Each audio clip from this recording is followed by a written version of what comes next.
Revenge films. This all happened about 40 years ago. I was 5 at the time. My parents neglected me as a child. They were both addicted to gambling. My sister, who was still a baby at the time, and I always stayed home or in the car while they played pachinko. They didn't hit us or anything, but they just didn't care about us. Mom never cooked for me. I always ate bread and drank tap water. My sister was still a baby, so my mom gave her milk. But when she wasn't around, I had to make formula and feed it to her. One day they were on their way to the pachinko parlor as usual. They gave me some bread and told me to wait on the bench outside. My sister was with Mom. Then I saw this man. I've seen him a couple times before. He was always shopping at the supermarket next to the pachinko parlor. He was really kind to me. "You hungry? You thirsty?" He'd always bring me food and drink, so it was nice. That day he gave me a bottle of tea. Then my stomach rumbled. "You hungry? Did your parents feed you?" "No, didn't have breakfast today." He looked upset. Then he said to me, "Want to come over to my house?" Mom always told me to stay away from strangers, but "I'll make you some omelets." I guess I can go and still be back by the time they get out, I thought. So I decided to go with him. There was a woman at his house. She looked really nice. "Welcome to our home, dear," she said to me. She made me an omelet. It was so good. I think this was the first time I had a home-cooked meal. They were crying for some reason. Then they asked me, "Do you want to come live with us and be our son? We may not be rich, but we can play at the park and go to theme parks and have birthday parties, just like a regular family." I had no idea what he was talking about, though. I've never done those things in my life, so I thought families like that only existed in TVs and movies. I had no idea what to say. All I could say was, "Can I have some more omelets tomorrow?" It was a pretty stupid thing to say, I guess, but at the time, that's all I could think about. It was just so delicious. Then the lady said, "Of course, dear. You can come here every day if you want to." I looked at their faces and said, "Okay, I guess I'll be your son." I don't really remember what happened after that, but I changed my name and moved in with them. Before I knew it, they were my new parents. It was hard to get used to my new name at first.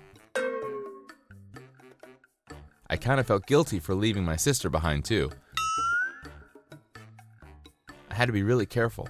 I practiced writing my new name over and over again. My new parents were so kind to me.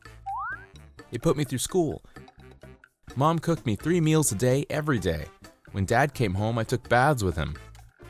On weekdays, we went out to the park for a picnic.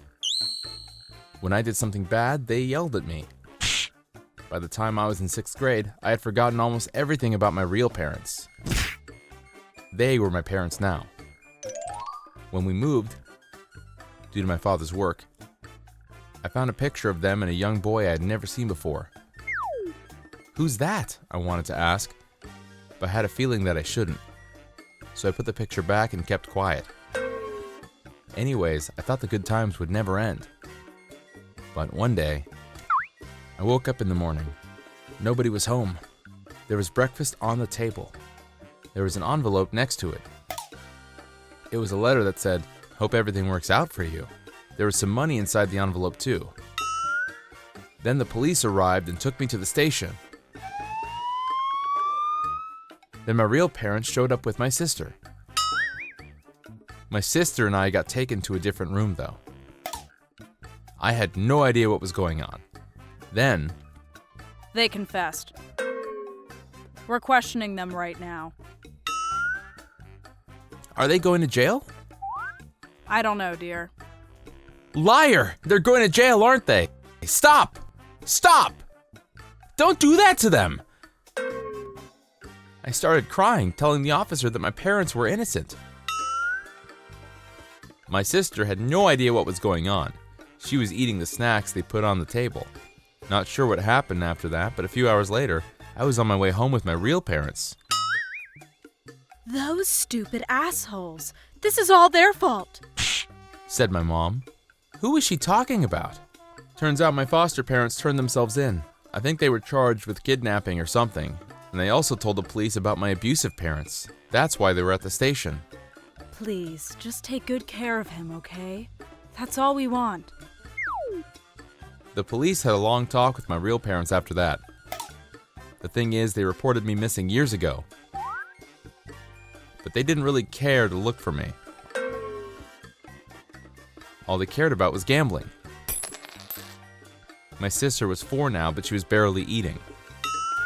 The police thought she was 2 years old or something.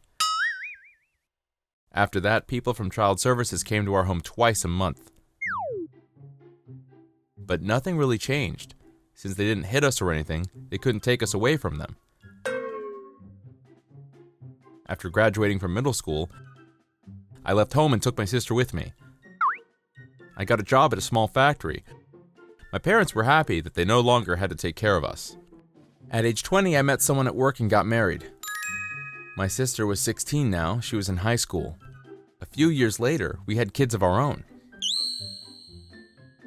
It's been years since Mom and Dad got arrested, but they were still in prison. Turns out kidnapping wasn't the only crime they were charged with. They had a son, but when he was 3, he died from an accident at home. They couldn't live with the fact that they had lost their only son. And for some reason, they didn't tell anyone and hid his corpse inside the house. Then they found me.